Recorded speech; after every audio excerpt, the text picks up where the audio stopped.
So I put my resignation letter in.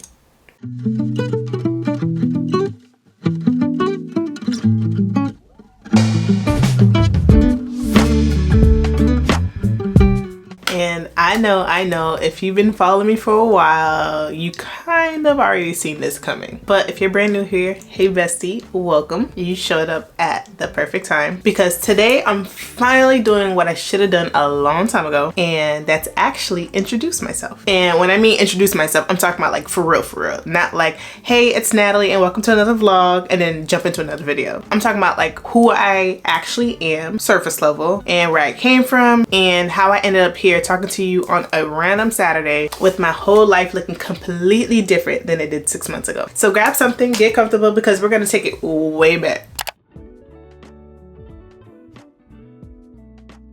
So let's go ahead and start from the very beginning. So I was born and raised in Palm Beach County, Florida. I am the youngest of 3. I have 2 older sisters. And yes, before you ask, I am the favorite. Jennifer and Sandy, don't come for me. I'm Haitian American and raised in the Haitian culture. And both my parents are from Haiti. And although I've been to Haiti one time on a cruise, you cannot tell me I'm not from Haiti. That is my culture, that is my heritage, that is truly where my soul came from. You can't tell me nothing about being Haitian. Now my Creole's a little rocky, but I'm getting better. You know, imagine living in a household where we predominantly spoke Creole. Obviously I learned English, so like I'm bilingual. What you kind of want to say trilingual, because I know a little French as well. But yeah, I grew up in a household predominantly speaking Creole, so my Creole was phenomenal. But of course, when you move out and stuff, you're not speaking Creole as often as you should, then you start to lose it a little bit, but I understand the language. Growing up, I was such a tomboy, but let's be honest, which girl wasn't? It's not a girl that I haven't met or a girl that I know that didn't say that they didn't grow up as a tomboy. So at this point, I don't even know if that counts anymore. I'm a hardcore Philadelphia Eagles fan. I'm also a Miami Heat fan. I know you guys are probably wondering, you're from Florida, how did you become an Eagles fan? Growing up, I was always around my cousins, which were majority all boys. Again, when I say I was a tomboy, I was outside playing baseball with fruits and sticks. I was playing basketball with my cousins, playing video games. I grew up on 2K, I grew up on NBA Live, I grew up on Madden, I grew up on, of course, Mario Kart. And then when I used to play Madden when I was young, I was like probably 02, 03, I used to always use the Eagles. I was just a huge Donovan McNabb fan, so when I watched the Eagles, it was always to watch him and Terrell Owens. And I just continued on. So I've been an Eagles fan for many years, obviously. And the only thing I haven't done was gone to a game. I know, but to try to get to Philly around the fall sometimes it's extremely hard, to be honest with you.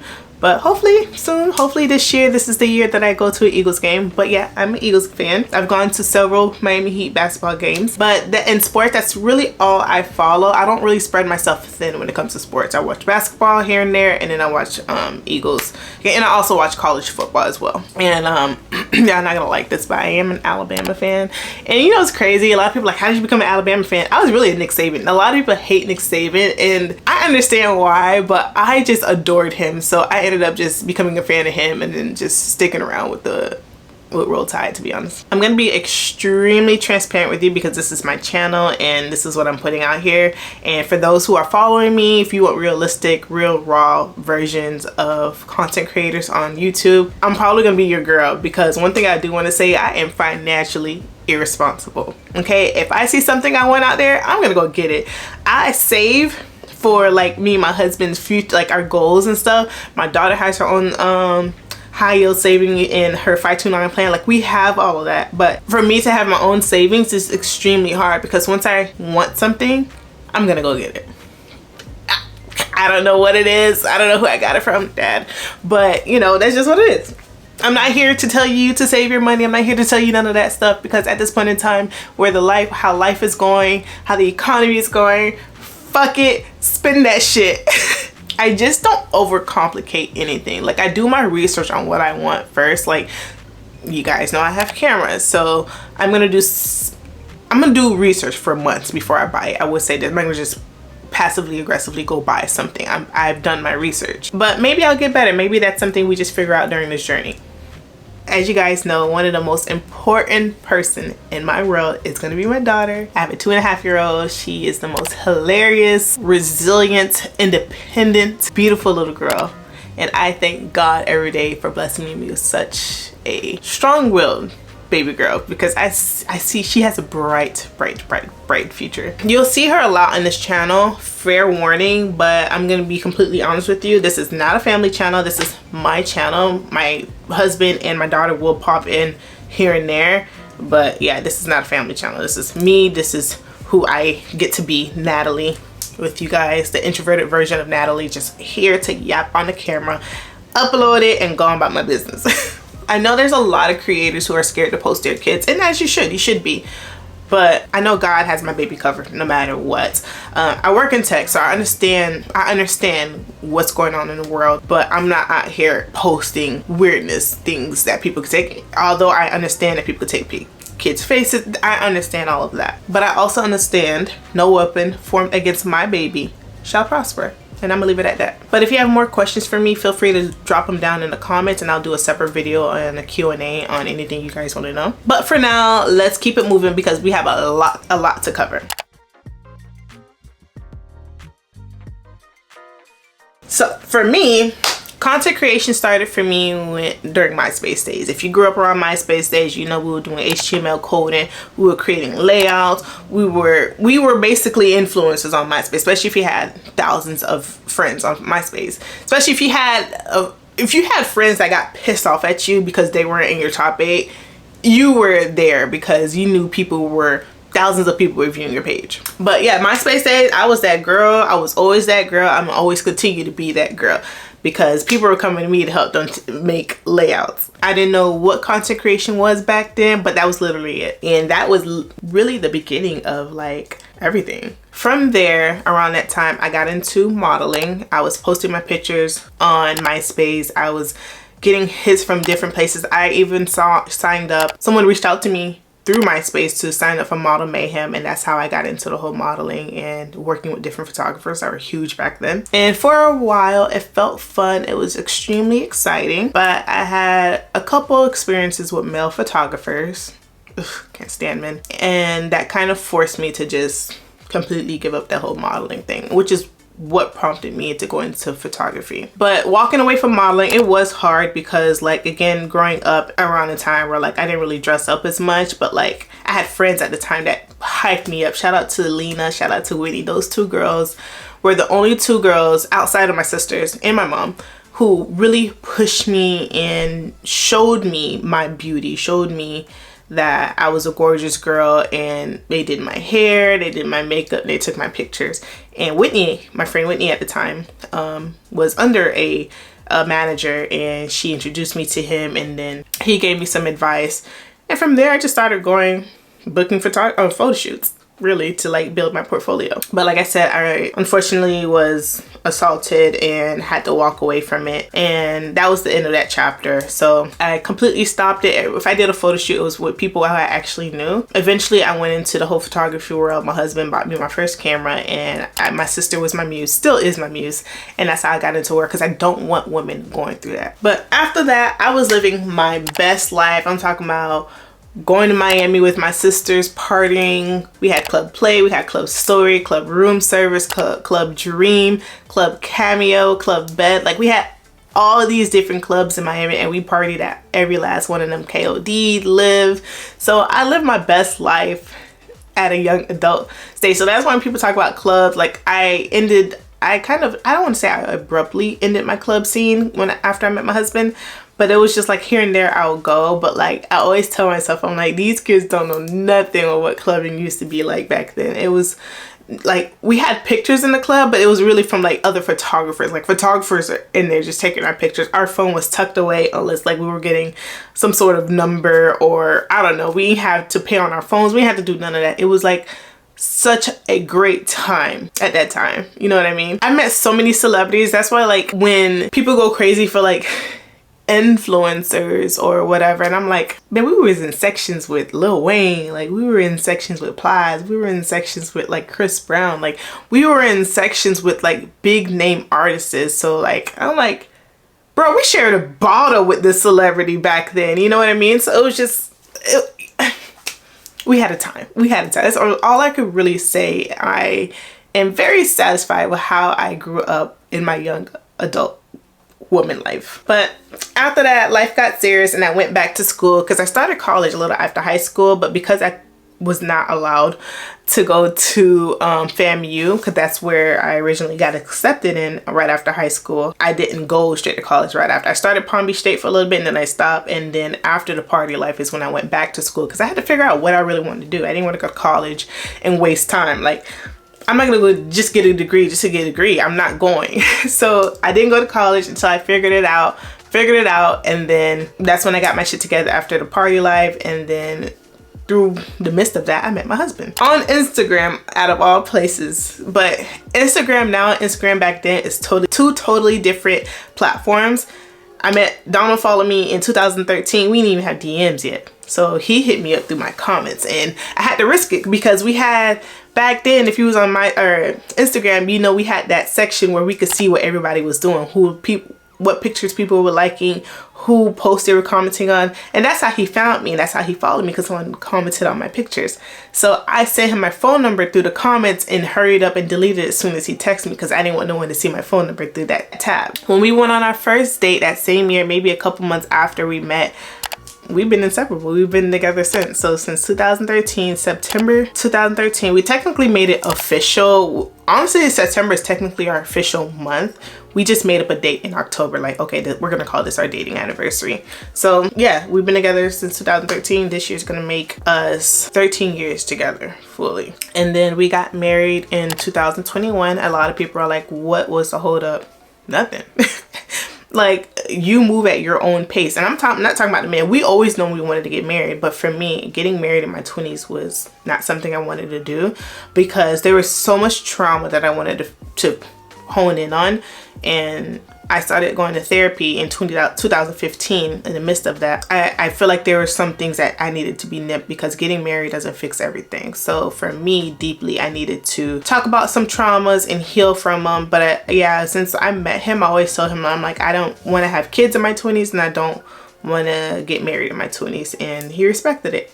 And although I did get pregnant with him before we got married, I miscarried, and that was fine. That's fine. It is what it is. And then yeah, everything worked out the way it was supposed to. My husband owns DRP Fitness and Health in South Florida. It's actually in Jupiter. So if you're ever in Jupiter, I always say this, feel free to come out, get a one-on-one personal training in if you need to. With him owning a gym, me getting my exercise science degree, that was always, honestly, even before he even knew what he wanted to do at life after football, my whole goal was to always be either occupational therapist or physical therapist. So you'll see how our worlds intertwined with each other.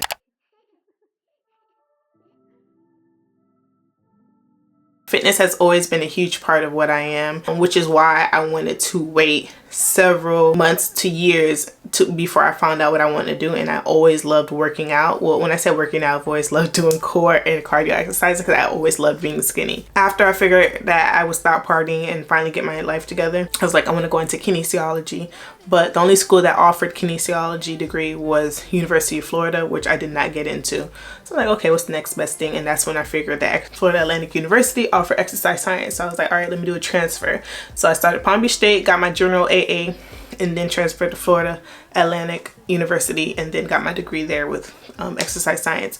And in between that route, my husband was working as a personal trainer once he kind of mentally figured that he won't be going back into football, because if you guys may or may not know, my husband played professionally in the NFL for a short period of time and then played in Germany for 2 seasons. He finally decided to retire from it completely and then go into personal training. Although he was in personal training in between trying to get back on the team, finally closed that door and continued doing personal training. And then after COVID hit, so that's when he opened one unit, but he ended up closing that unit because he had the opportunity to get a bigger space, which was literally across the street. But yes, that's how our worlds intertwine when it comes to the whole fitness thing.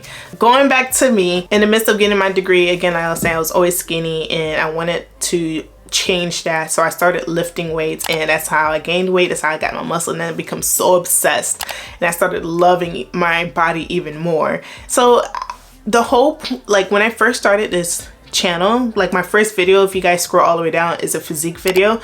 That was literally going to be the niche of this channel. This channel was supposed to be a fitness page, but as any of us, we're very indecisive and we have so many ideas. I was like, screw it, I'm gonna put everything on here. And a lot of people say you got to hone in on a niche. This is true, but I think when you do these introduction videos so people can see who you are, what value are you bringing, so that they can follow along, I think it's great. Now, if some more people want more videos from a certain niche, then yeah, I will push more of that niche. But you know, I'm also going to put a splash of this, splash of that, splash of this, because I also want to make everyone else, I don't want to say I want to make everyone else happy, but I also want people to connect with me on different niches if this niche doesn't align with them. You know what I mean? So I finished the degree. My last semester with finishing exercise science, I realized that I didn't want to go into the occupational therapy world anymore, because I've talked about this a few times. I think that when you have a idea and you want to go back to school to learn something, I think it's best to work in a field first. So I was a front desk manager at a physical therapist's office, so I also had a OT there as well, and I also did his medical billing. So you get to see the numbers and you get to see what life is like in that world. As I started to get busy and as I started to see Medicare / not just Medicare, but insurance in general, you get to see their reimbursement is extremely low now. Like compared to when it first started until now, I'm like, no, I'm like, unless you do cash pay, and a lot of people do not want to pay cash for physical therapy. I've noticed a lot of doctors don't really believe in physical therapy. They would prefer to send their patients to chiropractors. So when I got experience and learned all of that, I was like, no, I ain't doing this. I'm not gonna spend 10 years fighting for my life, putting in 10 to 12 hours a day, treating patients, which I would have loved to do, and not being reimbursed for what I'm worth. Getting a doctorate degree, getting a master's degree, and I'm literally, as a programmatic trader, making the same thing as someone who has a doctorate. No, girl. So I changed my mind abruptly. I finished school, but my last semester I was obsessively consuming anything I needed to know about marketing and advertising. And as I was learning everything, I was applying what I was learning to like my sister's business, my friend's business. I was applying everything I was learning and then adding that to my resume, and I started applying to jobs. Then I got a job as a dispatcher at a preventative fire company, and I also wanted to do their marketing. So they finally allowed me to like learn basic things with their marketing team. And I realized at the time that the owner just was a control freak. He did not want change. He wanted things his way. I'm like, screw it, I ain't got time for it. I would love to be more flexible when it comes to applying different changes with marketing, because obviously what they were doing was not working. I started applying to different jobs, and that's how I got into my current job. And I've been there for nearly 4 years now, and I've learned everything from programmatic trading, programmatic advertising, digital advertising, all of it in the automotive industry. I learned platforms like DV360, CM360, the Trade Desk. I learned more about Meta ads as well as Google ads. With all those skills and experience, we managed over 100 different dealerships that we owned as a company, and I grabbed onto it almost immediately, something that most people wouldn't be able to do working in this field. But that's because I genuinely love that stuff. Like that shit just clicked almost immediately for me.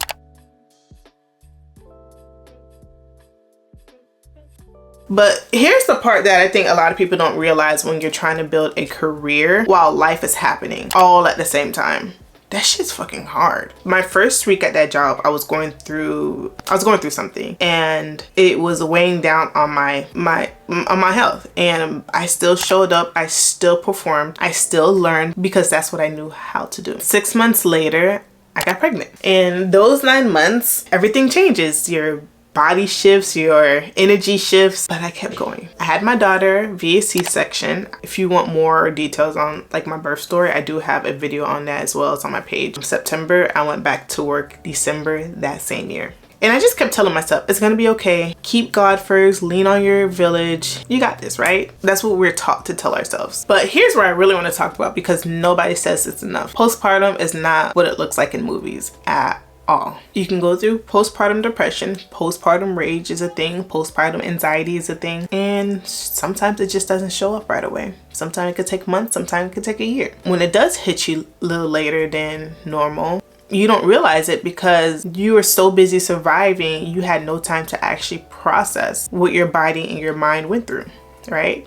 And that's what happened to me. I just kept brushing it to the side. That is my story. When I started to realize it, like, bro, I had a C-section. That is a major surgery. They cut through. Have you guys not ever looked up? I'm pretty sure the women have, but man, if you're watching this, have you ever looked up what we go through with the C-section?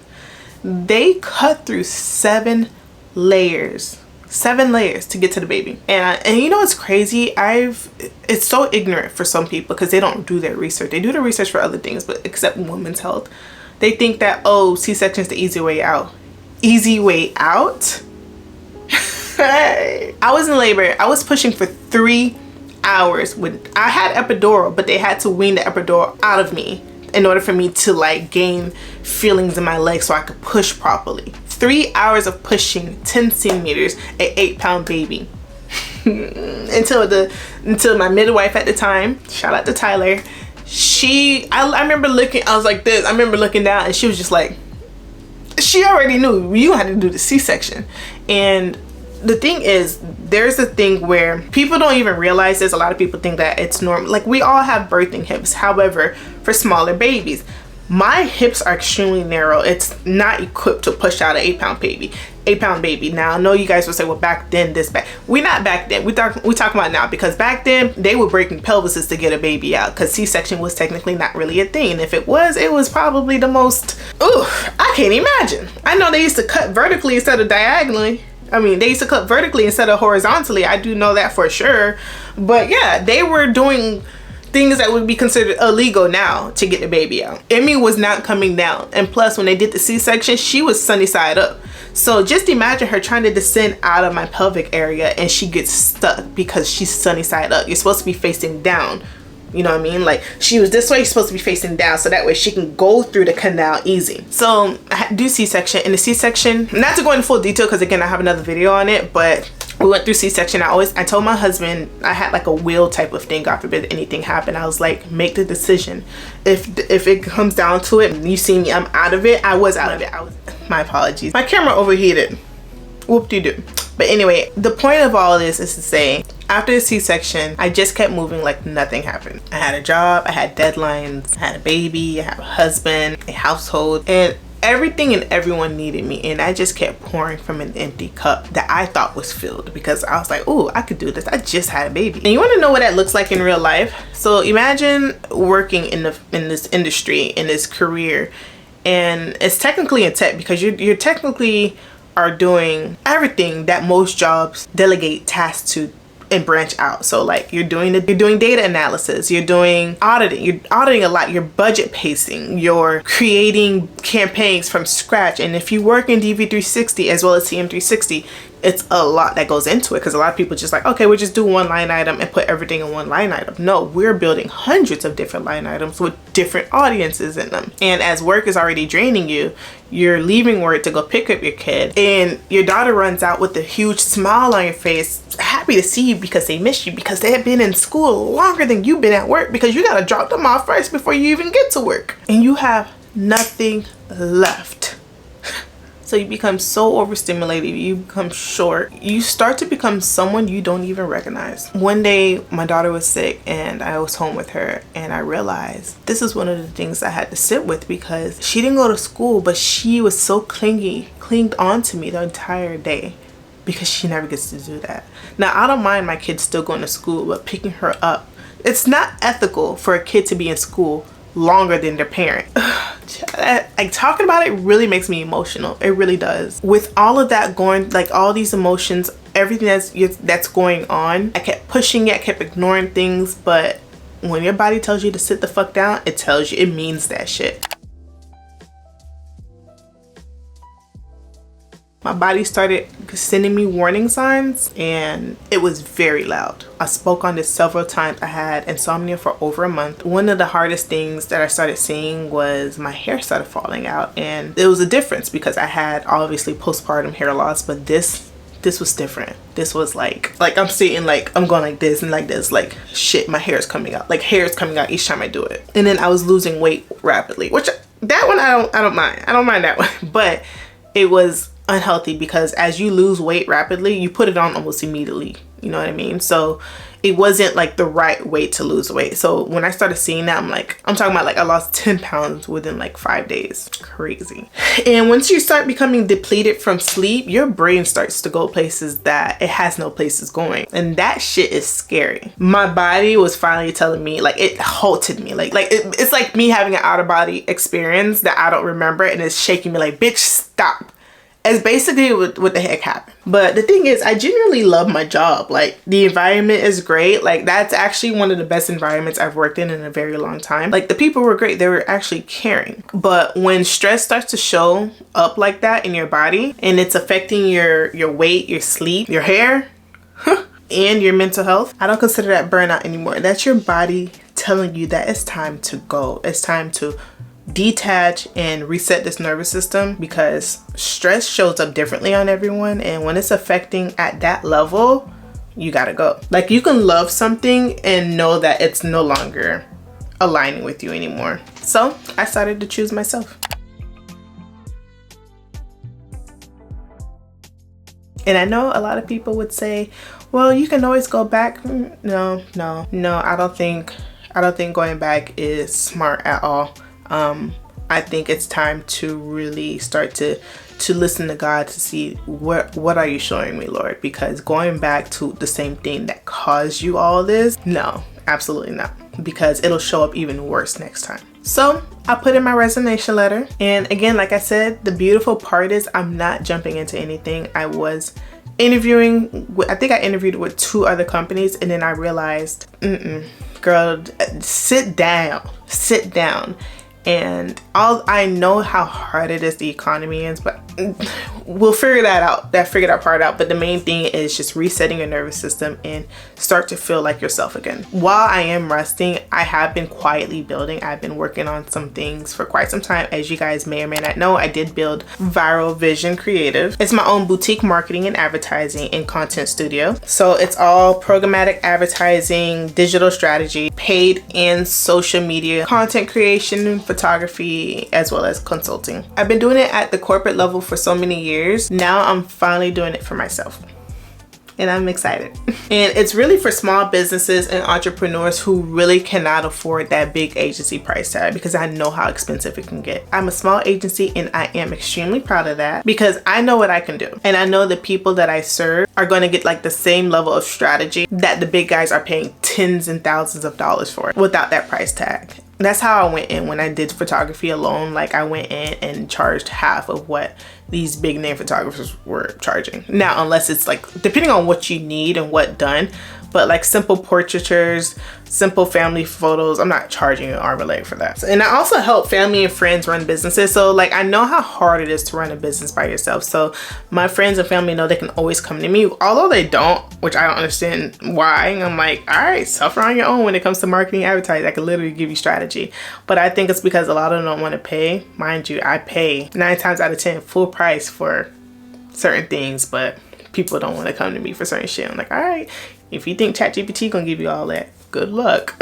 But yeah, people who have real products, real services, but just don't have the budget to hand their marketing and advertising to a big firm, that's where I come in. Before I delegate anything to people, I want to learn this business like the back of my hands. I think it's better when you know every single part of it, and you're not depending on someone else to tell you about your own business. You know what I mean? How are you supposed to teach someone how to help run the business if you don't know it? That's how you build something that lasts, because if someone chooses to quit, you know, you can just jump in and start doing it until you find the replacement. And on top of that, I'm getting back into fitness, like for real. I mean, like, girl, you got your exercise science and health promotions degree, why you not use it? I also have my personal training certification. I also have, which I think is expired, which I'll probably renew. I also have my women's fitness specialist certification and my weight loss specialist certification. So all those certifications are currently active except the personal training.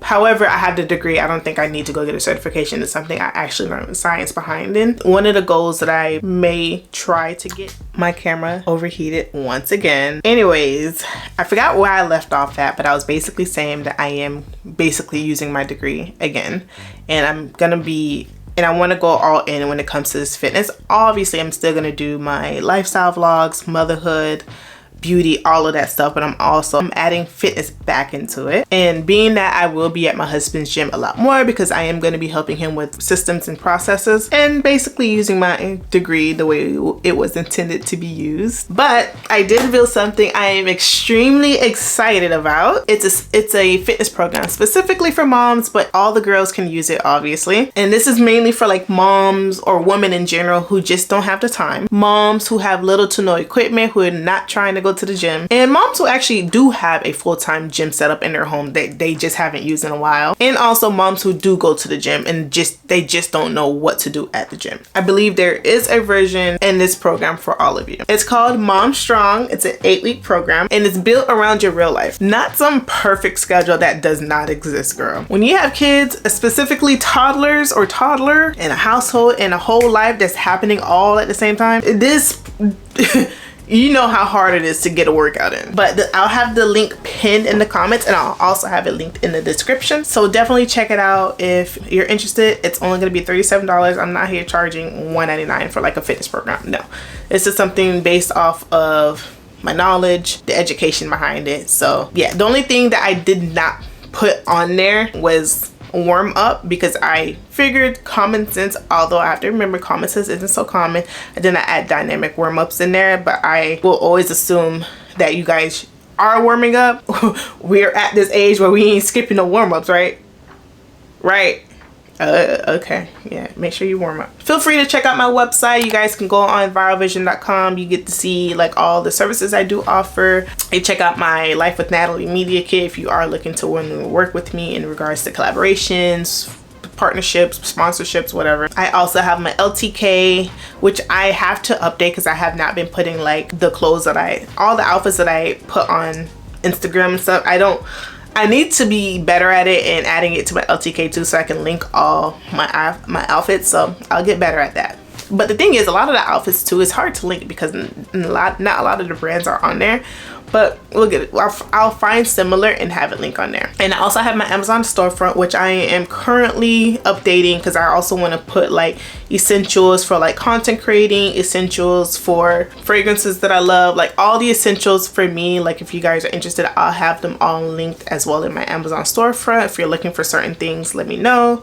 Like certain cameras I film on, certain microphones I film on, all the things, I'll have those linked. But I am so excited for you guys to follow along this journey with me. And before I close out, I want to know, what's your goals? Like, what are you working on? You don't have to go into details because I understand not wanting to put everything out there before it happens. Trust me, I get it. Something small. What's one goal that you do want to reach? And are you close? Drop it down in the comments. I don't mind. I personally don't mind sharing my goals with my supporters because at the end of the day, God has the final say. And if it's in my path right now, it will happen no matter what. Definitely subscribe and come back every week and let's figure out life together. And if you enjoyed this video, don't forget to give this video a like and a comment, and I'll see you in the next one.